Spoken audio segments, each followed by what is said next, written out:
This is still the Joy News channel on Multi TV, and it is a continuous coverage of the Commission of Inquiry hearing into the Ayawaso West Wuogon violence that characterized the by-election sometime last month. And it's been a long session today, the first day of hearing by the Commission. We've had the Minister for the Interior, Ambrose Derry, appear before the Commission.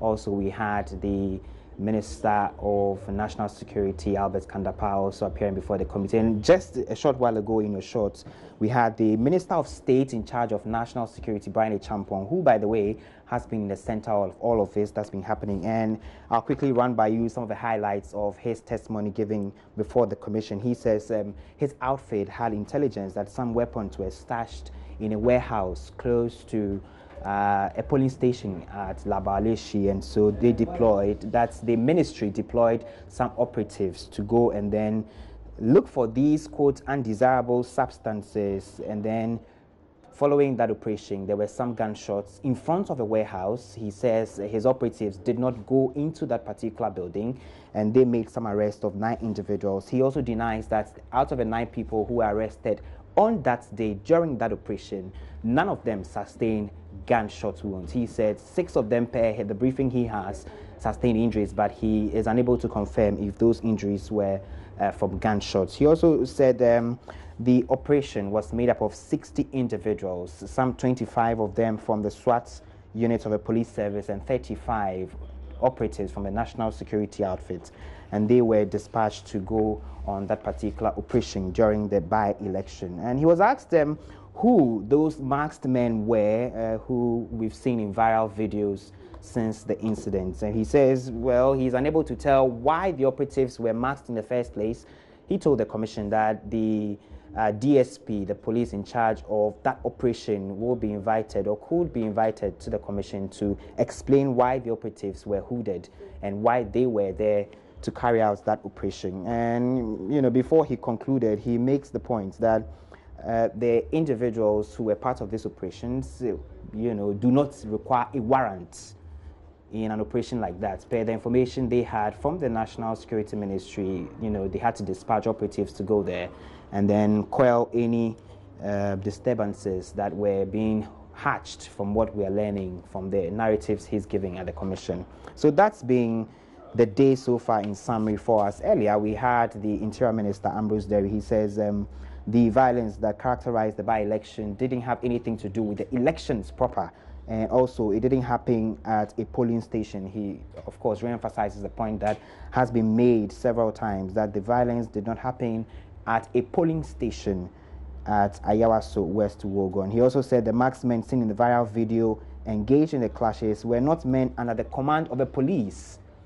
But we have Brian Acheampong, Minister of State and National Security, come to say the commander or the leader of that mission was a police officer of the rank of a DSP, and that he, together with the Director of Operations of the ministry, were responsible for the dispatch of those men to the area. I'm joined in studio by security analyst Adam Bona. He's been closely monitoring all of this that's been happening.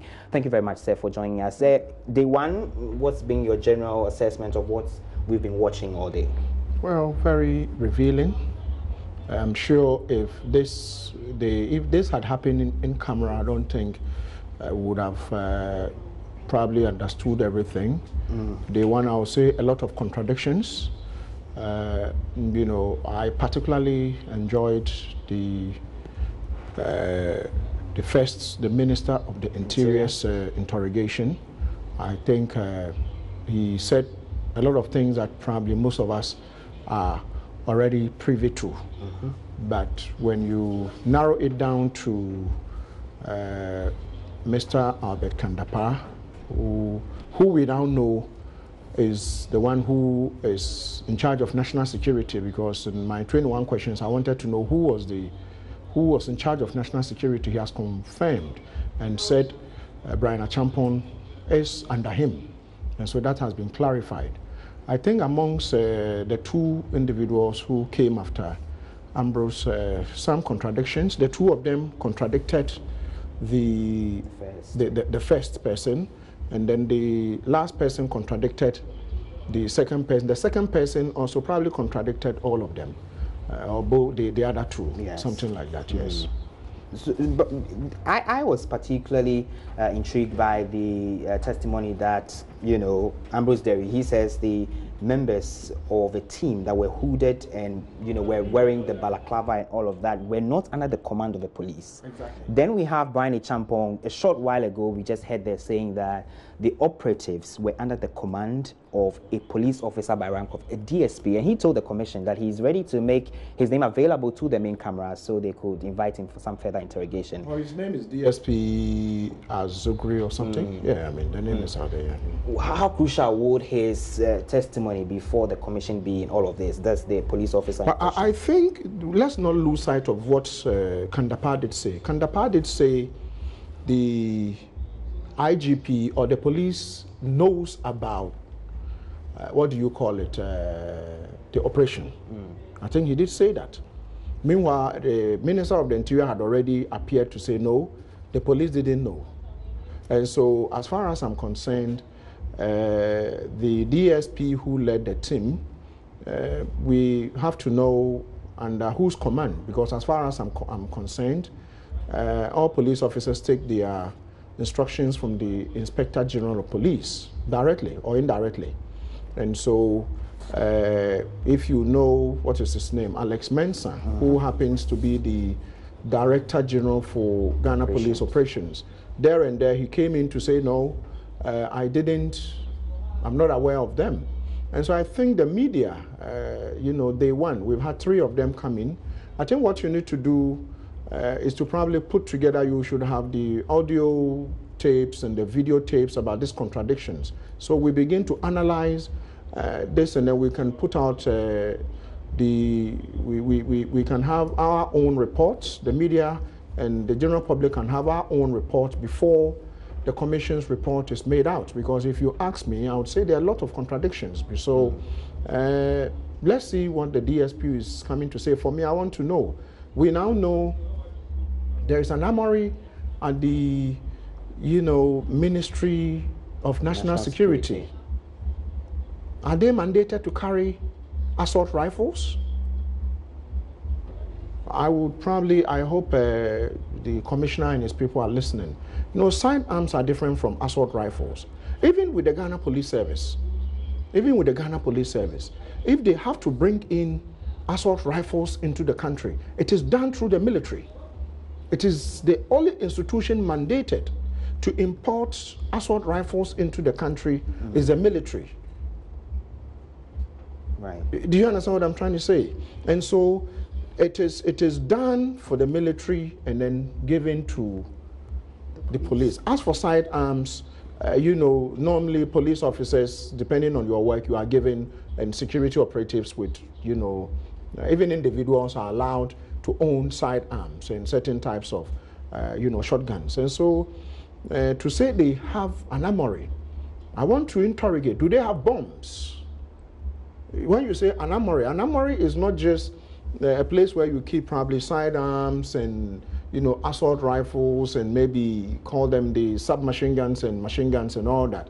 Probably do they have some bombs? We need to know. Because I'm saying this because, you know, the incident that took place in the Michelle Camp area where there was an explosion, we need to know that they have a full-blown what do you call it, armory, because this has been very revealing. So we need to know. There are a lot of things that probably we would never have gotten to know. And also, I am aware Brian Acheampong had already admitted he knew the people, but today I think they had to swear before they sat, right? Yes. And so, but he's then met the commissioners and said no, he didn't know them. He didn't know them personally as individuals? No, I mean, he didn't deploy them, but I think somewhere along the line he had said, yes, we deployed them. Well, he said, we, collective, that's the ministry that's under him, the director of operations at the ministry, was responsible for deploying the men. And to an extent, if the director of operations or ministry has made a deployment, then the ministry in entirety did the deployment, but not an individual Brian. That's the explanation he gave at the commission. I didn't get it that way. Yeah. Well, we'll come back to that. But he was also asked directly about the said operation in front of a warehouse where they claimed they had some intelligence that a stash of weapons, had been kept there. He describes that action or the operation as partly successful, partly unsuccessful because his men failed to enter the premises.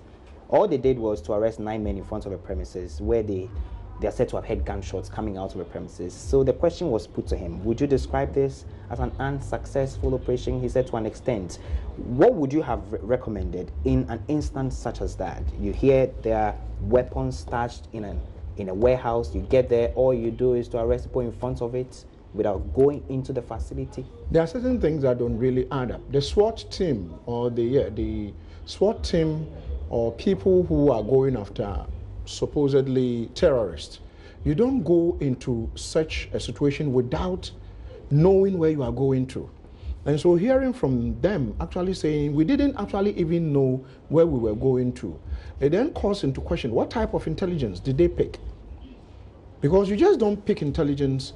If you pick intelligence that there are some weapons stashed at maybe multimedia studio, you just don't move in, you don't begin to run, because it could be some hoax, it could be some false, information. Absolutely. And so first of all, you send operatives who are dressed in maybe plain clothes. They go in there and they would have to sniff around and see whether, in fact, if the place has that weapons you are talking about. If it doesn't, you call it a day. So you don't have to send people with all forms of rifles and assault rifles in a situation where people get hurt. And so for me, it calls into question, what type of intelligence did they pick? And apart from that, as far as I'm concerned, SWAT teams don't retreat. Okay. SWAT teams, they don't retreat. And so for me, getting to know that they had to back off because the people confronted them. If indeed there were stashed of weapons in there, it means that they would have been conducting a supposedly, a national assignment that is supposed to rid society of bad people. So there have been, situations where a building is under siege for a month, surrounded by a SWAT team. If you know, many years ago, the Libyan embassy in Great Britain, it was under siege for many days, and the SAS won't back off. They won't back off, and there are several examples. And so to say you have so what do you call them? Are they cowards? If indeed they were weapons in the SWAT teams, you don't back off. And so it means that there's something that we don't know. For me, the fact that they backed off means that there's something that don't add up. No. We'll come back to you and continue this discussion. But earlier, the Interior Minister, Ambrose Derry, he told the Commission that vehicles bearing the police insignia that were used by these marksmen did not belong to the police service. We can listen to excerpts of the testimony given by the Interior Minister, Ambrose Derry, when he appeared before the Commission earlier today. Mr. Chairman, because of my training as a lawyer, I'm careful about these things. But you would excuse me to say that I later got information that there was an officer of the national security had said that they were security operatives. So, Mr. Chairman, I do give this as evidence of the fact that it was said. I do not give it as proof of the contents. But I was told that somebody at the national security said they were members of the private security. And from what I saw, they were wearing T-shirts that had NSC. That is what I know. Has it come to your notice that on the day these said masked armed men were in police vehicles? It had come to my notice on the video that they were in a vehicle that had the police logo. That was one of the reasons why I forwarded the video to the IGP, and he denied that that was not a police vehicle in use by the police. And he, in fact, told me, Minister, our vehicles have GP. What is the GP number? It is not our vehicle. That again is the information I have from the IGP. So if the commission understands you, you are denying that the vehicle that had the police logo actually do not belong to the Ghana police. Is that it? From the information given me by the IGP, it does not belong to the Ghana Police Service. You may answer this if you have the answer. Has the IGP subsequently conducted any investigation as to how or where these masked men got that vehicle from and how it came to bear the police logo? The IGP has not expressly told me, except that having said that they are investigating the incident, I can only surmise that all those will be circumstances that will be investigated. Because certainly if those who were in the video were not police servicemen and were not under his operational control, it will be necessary for him in the course of the investigation by the CID to find out who did that. Because in the administrative report, they said they went to the house and they went to the house, saw the people there. They provided security the house after the incident until late night, among others. So I can only surmise, I believe, it's just beyond a guess, that in the investigation, they would take statements from all those concerned. That is my belief.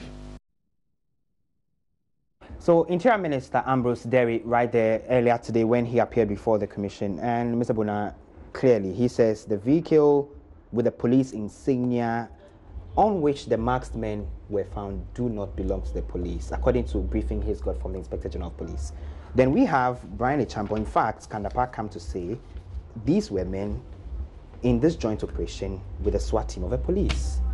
Where are we on this particular matter? Vehicles, are national security operatives allowed to use vehicles of police officials in exercises like this?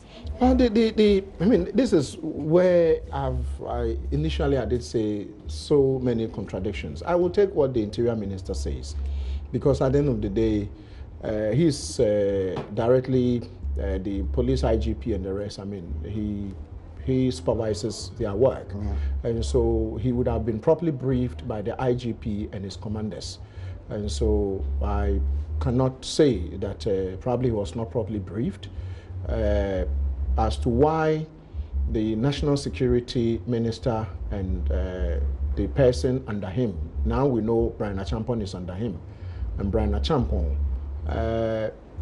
didn't know that the vehicle does not belong to the police, because as far as I know, police numbers would usually start with GP, and when you see maybe GP 5000, it means that that number, that vehicle is a 5,000 out of all the numbers. The IGP's vehicle starts with GP1.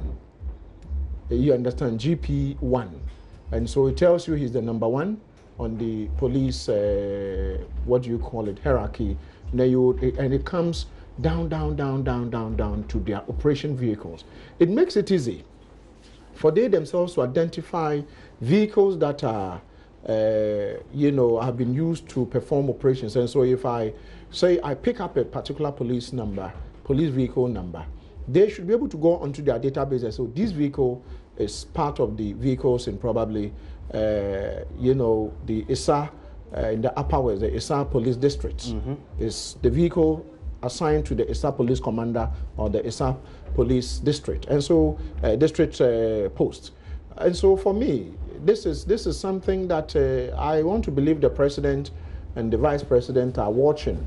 We might have a crisis within national security that needs to be checked, because their core mandate of policy and evaluation and making sure intelligence is picked and shared with relevant stakeholders, so state institutions, they are probably sidestepping that. And so I would wish that they put in a lot of measures. The president, who is the chairman of the National Security Council would make bold decisions before probably this commission finishes its work. All right, Adam Bona, you still stay with me.